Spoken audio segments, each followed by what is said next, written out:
নাটোর রাজশাহী মহাসড়কের বনবেলঘরিয়া এলাকায় একটি মানববন্ধন এবং বিক্ষোভ কর্মসূচি করেছে টমেটো চাষিরা।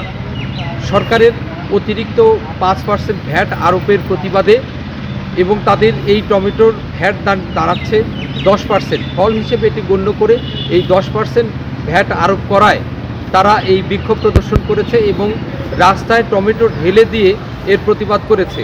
তারা জানান ফল হিসেবে এইটাকে ট্রিট করার কারণে এর মূল্য বৃদ্ধি পেয়েছে। যেখানে একটা জমিতে 1 বিঘা জমিতে 50,000 টাকা লাগে টমেটো চাষ করতে, সেই জমিতে এখন 20,000 টাকাও টমেটো বিক্রি করতে পারছেন না তারা। তারপরে সরকারের এই ভ্যাট আরোপের ফলে আরও মূল্য বৃদ্ধি পাওয়ার ফলে তাদের আরও টমেটো বিক্রি করা অসম্ভব হয়ে দাঁড়িয়েছে। ফলে টমেটো চাষে তাদের ক্ষতিগ্রস্ত হবে। অপরদিকে যারা এই মানববন্ধন এবং বিক্ষোভ কর্মসূচিতে অংশগ্রহণ করেছেন তারাও জানাচ্ছেন যে টমেটোর অব্যাহত মূল্য বৃদ্ধি পেলে মানুষ টমেটো খাওয়া থেকে দূরে সরে চলে যাবে। সেক্ষেত্রে পুষ্টি ঘাটতি যেমন হবে তেমনি কৃষকরাও উৎপাদনে বিমুখ হবে। তো দ্রুততার সাথে এই টমেটো উপরে যে 5% অতিরিক্ত ভ্যাট আরোপ করা হয়েছে সেই ভ্যাট প্রত্যাহার করে কৃষককে সহযোগিতা করবে।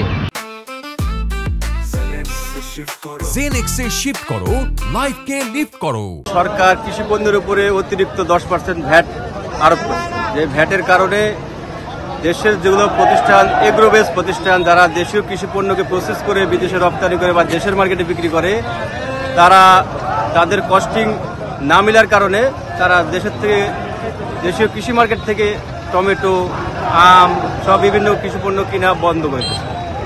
আমাদের এই বছর আপনারা জানেন যে অতিরিক্ত উৎপাদনের কারণে দেশের টমেটোর বাজার খুবই ভয়ানকভাবে পড়ে গেছে।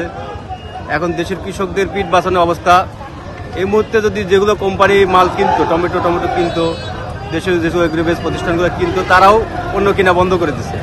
তারা বলতেছে তাদের প্রতিষ্ঠানের অতিরিক্ত ভ্যাটের কারণে তাদের কস্টিং মিলছে না, তারা কিনবে না।